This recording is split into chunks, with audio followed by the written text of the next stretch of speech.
जय हिंद दोस्तों, कैसे हैं आप लोग। तो आज हम बात करने वाले हैं साल 2023 में आई एक बांग्लादेशी डिस्टर्बिंग फिल्म के बारे में जिसका नाम है फ्राइडे। दोस्तों ये कहानी सच्ची घटना पर आधारित है और मूवी में बहुत ज़्यादा वॉयलेंस है जिसे देखकर मेरे होश उड़ गए थे। इसकी कहानी बहुत ही अच्छी है जो कि आपको बेहद पसंद आएगी। तो दोस्तों आप इस वीडियो को अंत तक ज़रूर देखिएगा। दोस्तों वीडियो में आगे बढ़ने से पहले मैं आपको रमी वेल्थ नाम की एक ऐप के बारे में बताना चाहता हूं जिसमें आप आसान से गेम्स खेल के ढेर सारे पैसे कमा सकते हैं। आप इसमें रोमांचक गेम्स खेल के 1000 से 2000 डेली कमा सकते हैं। मैं आपको दिखाता हूं कैसे। आप सिर्फ 10-20 रुपए स्पेंड कर सीख सकते हैं कि आखिर गेम्स को कैसे खेलना है। पहले आपको पिंड कमेंट में दिए गए लिंक पे क्लिक करके इस ऐप को डाउनलोड कर लेना है। जब आप इस पे लॉगिन करेंगे वैसे ही 41 रुपए आपके अकाउंट में क्रेडिट हो जाएंगे। उसके बाद अगर आप इंटरेस्टेड है तो इसमें आप कितने भी रुपए का रिचार्ज कर सकते हैं, नहीं तो आप अपने मिले हुए 41 रुपए से ही शुरुआत कीजिए। अब मैं आपको दिखाता हूँ कि इसमें गेम्स कैसे खेलना है। जैसे कि मैंने यहाँ पे 10 रुपए ड्रैगन पे इन्वेस्ट किए और कई सारे लोग ड्रैगन पे ही इन्वेस्ट किए जा रहे हैं। करीब 11,000 की बेट यहाँ पे बन चुकी है और ये क्या, मैं तो हार गया। अब मैं 10 रुपए टाइगर पे लगाता हूँ और देखता हूँ कि मैं जीतूंगा या नहीं। लेकिन ये क्या, यहाँ पे भी मैं 10 रुपए हार गया। कोई बात नहीं दोस्तों, अब मैं अपनी बेट को 3 गुना बढ़ाने वाला हूँ। फिर से अब मैं 30 रुपए टाइगर पे लगा रहा हूँ। लेकिन ये क्या दोस्तों, मैं फिर से हार गया। अब दोस्तों मैं 90 रुपए टाइगर पे लगा रहा हूँ और देखते हैं कि अब आगे क्या होता है। तो गाइस मेरा किंग आया है और दोस्तों इस बार मैं यहाँ पे जीत गया हूँ जिससे मैंने टोटल 180 रुपए कमा लिए हैं। तो दोस्तों ऐसे ही छोटे मोटे गेम्स खेलकर आप ढेर सारे पैसे कमा सकते हैं और इसको विड्रॉ करना बहुत ज़्यादा आसान है। आप इस ऐप की मदद से इसे अपने यूपीआई में ट्रांसफर कर सकते हैं और ये मनी आपको कुछ ही सेकंड में रिसीव हो जाएंगे। तो दोस्तों देर किस बात की, इस ऐप को डाउनलोड कीजिए और गेम्स खेल के पैसे कमाइए। और दोस्तों लॉगिन करने पे आपको 41 रुपीज़ मिल रहा है, तो देर बिल्कुल मत करिएगा। आइए अब चलते हैं वीडियो की तरफ। फिल्म की शुरुआत में हम मोना नाम की एक लड़की को देखते हैं जिसके हाथ में हथकड़ी लगी होती है और वो पुलिस कस्टडी में होती है। तभी वहाँ पे अपनी माँ को इमेजिन करती है और उससे बातचीत करने लगती है। हम उसकी बातों से जान पाते हैं कि जरूर मोना ने कोई ना कोई क्राइम किया है। मोना की माँ उससे पूछती है कि आखिर उसने ऐसा क्यों किया, तो वो जवाब में अपनी माँ को कहानी सुनाना स्टार्ट करती है। फिर हम 2 लोगों को देखते हैं जिनके नाम होते हैं माही और पॉकेट। और दरअसल ये दोनों एक दूसरे के जीजा और साली थे। पॉकेट माही को गिफ्ट्स लेके देता है और माही को काफी ज्यादा पसंद था, इसीलिए वो उसके साथ टाइम स्पेंड किया करती थी। कुछ देर बाद हमें पता चलता है कि असल में पॉकेट मोना का ही पति है और माही मोना की बहन है जो कि अपने जीजा के साथ ही चक्कर चला रही थी। पॉकेट का कैरेक्टर बहुत ही खराब होता है क्योंकि वो अपने मोहल्ले में हर एक औरत और लड़की को टीज किया करता था और हमेशा गलत इशारों में उनसे बात करता था। घर में उसकी बीवी के होने के बावजूद भी वो ऑनलाइन बाकी लड़कियों से बात करता था और उनसे उनके प्राइवेट फोटोज मांगता था। वो इतना गिरा हुआ इंसान था कि उसकी बेटी को जो ट्यूटर पढ़ाने आती थी वो उसको भी देखता था और उससे फ्लर्टिंग करता था। लेकिन ट्यूटर को उसकी नीयत पसंद नहीं थी और वो उसे इग्नोर कर दिया करती थी। एक दिन पॉकेट अपने किराएदार से पैसे लेने के लिए जाता है और वहां से भी उसे तंग करने के लिए वो अजीब से सवाल पूछने लगता है। लेकिन तभी उस लेडी का हस्बैंड वहां पर आता है और उसे वहां से भगा देता है। इधर माही जब अपने घर में होती है तो उसे कॉल आता है और उसे पता चलता है कि 16 साल पहले जो उसका पिता उसे छोड़कर चला गया था वो अब वापस लौट कर आ चुका है। दोस्तों दरअसल माही और मोना के फादर ने किसी फॉरेनर से शादी कर ली थी और उसके बाद वो फॉरेन में ही उसके साथ सेटल हो गया था। लेकिन अब वो 16 साल बाद वापस आ रहा था अपनी बेटियों के पास और ये खबर सुन के उसकी दोनों बेटियां बिल्कुल भी खुश नहीं थी और उनके मन में ढेर सारे सवाल पैदा हो रहे थे। मोना अपने पापा को देखने के लिए पॉकेट को लेके मायके जाने के लिए निकल जाती है और बस में आते समय पॉकेट मोना को बहुत ही ज्यादा सुना रहा होता है क्योंकि उसे उसके पिता से नहीं मिलना था बल्कि सिर्फ उसे उनकी प्रॉपर्टी चाहिए थी। कंडक्टर जब उनसे भाड़ा मांगता है तो वो उसे पूरा भाड़ा भी नहीं देता। जब वो दोनों ससुराल पहुंचते हैं तो मोना वो कहने लगता है कि वो अपने पापा से 10 लाख रुपए लेकर आए क्योंकि जब उनकी शादी हुई थी तो उसे कुछ भी नहीं मिला था। कुछ देर बाद मोना मार्केट में जाती है अपनी बेटी की बर्थडे पार्टी का सामान लेने के लिए। तो माही और पॉकेट को मौका मिल जाता है एक दूसरे को अटेंशन देने का। पॉकेट माही को टिकटॉक पे वीडियोस बनाने के लिए रिंग लाइट गिफ्ट करता है जिसके बदले में माही पॉकेट के साथ मेकआउट करने का वादा करती है। तभी सीन प्रेजेंट में आता है जहां मोना पुलिस कस्टडी में थी और उसके परिवार के एक सदस्य के साथ पुलिस पूछताछ कर रही थी। मोना ये बात कन्फ्रंट करती है कि इन लोगों ने लाइफ में कभी ना कभी उसके साथ गलत जरूर किया है। उसके बाद मोना फिर से अपनी कहानी कंटिन्यू करती है जहां वो बताती है कि पॉकेट का इंटरेक्शन उसके फादर से पहली बार हुआ था और पॉकेट उसके सामने बहुत ज्यादा स्मोकिंग करने लगा था जो कि मोना के फादर को बिल्कुल भी पसंद नहीं आया था। पॉकेट का रियल नाम होता है पुलाश और वो अपना नकली नाम पॉकेट सबको बताता फिरता था। पॉकेट अपने ससुर को चिढ़ाने लगता है और उनसे कहता है कि उसने विदेश में जाकर अपना घर बसाया, लेकिन अफसोस सिर्फ उसकी जिंदगी में एक ही बीवी लिखी थी। उसका ससुर जब उसकी ये सारी बातें सुनता है तो वो समझ जाता है कि वो बहुत ही कैरेक्टरलेस इंसान है। मोना की माँ को भी अच्छे से पता था कि वो बहुत ही ज्यादा कैरेक्टरलेस है, लेकिन उसने जानबूझकर ऐसे आदमी के साथ अपनी बेटी की शादी करवाई थी। उसके बाद कहानी पास्ट में जाती है, जहाँ मोना के फादर को देखते हैं जो कि उन्हें छोड़कर अब जा चुके थे। अब वो जिस किराए के घर में रह रहे थे उसका मालिक मोना के मदर को ऑफर देता है कि वो उसके साथ फिजिकली इंटीमेट होए। ऐसा करने पे वो वादा करता है कि वो उन लोगों से कोई भी भाड़ा नहीं लेगा और सारा खर्चा वही उठाएगा। ये सुन के मोना की मदर इस शर्त पे राजी हो जाती है और अपने दोनों बेटियों को घर से बाहर भेज के वो दरवाजे को अंदर से बंद कर देती है।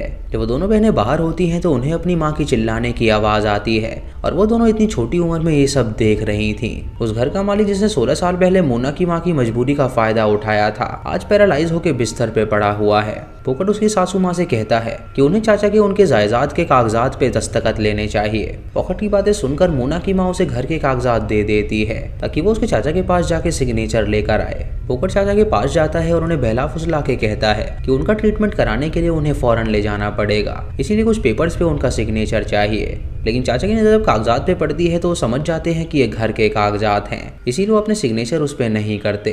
पोकट ये देखकर काफी जबरदस्ती करने की कोशिश करता है, लेकिन वो अपने अंगूठे का छाप उसे नहीं देते। इससे पोकट को बहुत गुस्सा आता है और वो वहां से चला जाता है। शाम को मोना जब पानी लेने के लिए बाथरूम के पास आती है तो उसके अंदर से उसे किसी के इंटीमेट होने की आवाजें आती हैं। ये सुन के वो हैरान हो जाती है और सोचती है कि आखिर अंदर कौन है, इसलिए वो दरवाजे पे दस्तक देती है और तभी मोना की आवाज सुन के बाथरूम से पोकट और उसकी बहन बाहर निकलती है। ये देखकर मोना को बहुत ज्यादा गुस्सा आने लगता है क्योंकि उसकी सगी बहन ही उसके जीजा के साथ उसे धोखा दे रही थी। पोकट उससे कहता है कि वो अपने गुस्से को काबू रखे और अगर वो इस बारे में किसी को बताएगी तो वो उसे जान से मार डालेगा। वो उसे ये भी कहता है कि वो उसे बिल्कुल भी पसंद नहीं है और उसकी शक्ल देखकर उसे उल्टी आती है, इसीलिए वो बहुत जल्द उसकी बहन माही से शादी कर लेगा। तभी मोना अपनी माँ के पास जाती है उसकी शिकायत लेकर, लेकिन उसकी माँ पोकट को कुछ कहने के बजाय उल्टा मोना को ही कोसने लगती है। वो कहती है कि वो इस बारे में पहले से जानती है, लेकिन अगर उसने किसी को इस बारे में बताया तो उसकी जिंदगी तबाह हो जाएगी, इसीलिए बेहतर यही होगा कि वो अपना मुंह बंद रखे। मोना की माँ उसका साथ नहीं दे रही होती, इसीलिए मोना रोते हुए चाचा के पास जाती है और वो चाचा को खाना खिलाने लगती है। वही चाचा था जिसने उसकी माँ की मजबूरी का फायदा उठाया था और उसने मोना से जबरदस्ती शारीरिक संबंध बनाने की कोशिश करी थी। मोना सोचती है कि उसकी माँ कितनी गंदी है जिसने अपने साथ अपनी बेटियों को भी उस आदमी को बेच दिया था सिर्फ उसकी जायदाद पाने के लिए। फिर हमें पास्ट की कहानी दिखाई जाती है जहाँ मोना को उसकी माँ बहुत ही गंदी तरह ट्रीट करती थी और पैसे की लालच में वो उसे कई बार बेच भी दिया करती थी। इस घुटन भरी जिंदगी से छुटकारा पाने के लिए मोना ने शादी करने का फैसला किया, लेकिन उसकी किस्मत में एक कैरेक्टरलेस हस्बैंड लिखा हुआ था। अब शाम को सभी लोग इकट्ठे होते हैं बर्थडे सेलिब्रेट करने के लिए और पूरे दिन में उस परिवार के साथ बहुत सारे हादसे हो गए थे, लेकिन मुन्ना के चेहरे पे अब भी स्माइल थी इतना सब कुछ जानने के बाद भी।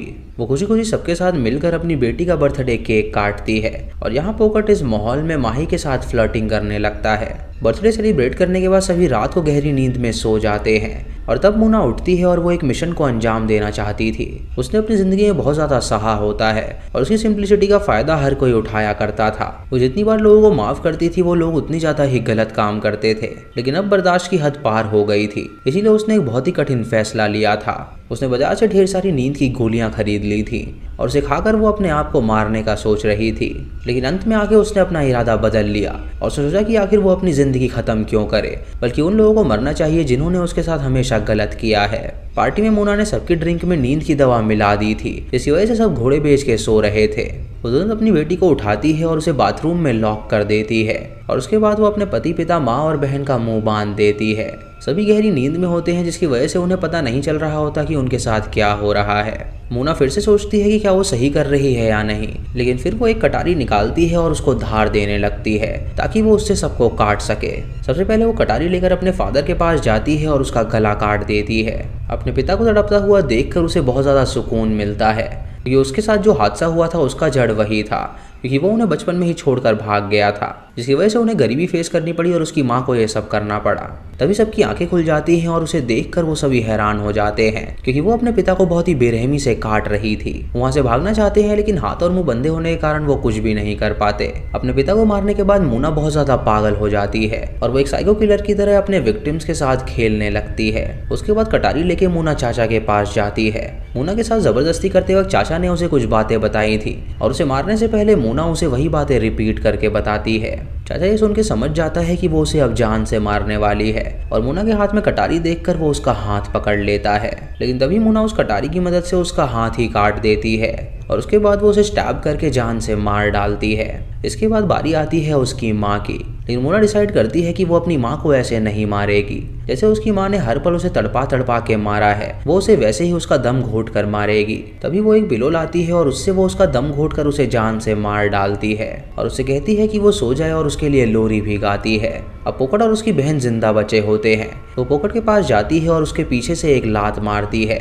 मोना की बदले की आग देखकर पोकट बहुत डर जाता है और वो उससे कहता है कि बहन मैं तुम्हारे साथ अब कुछ भी नहीं करूंगा।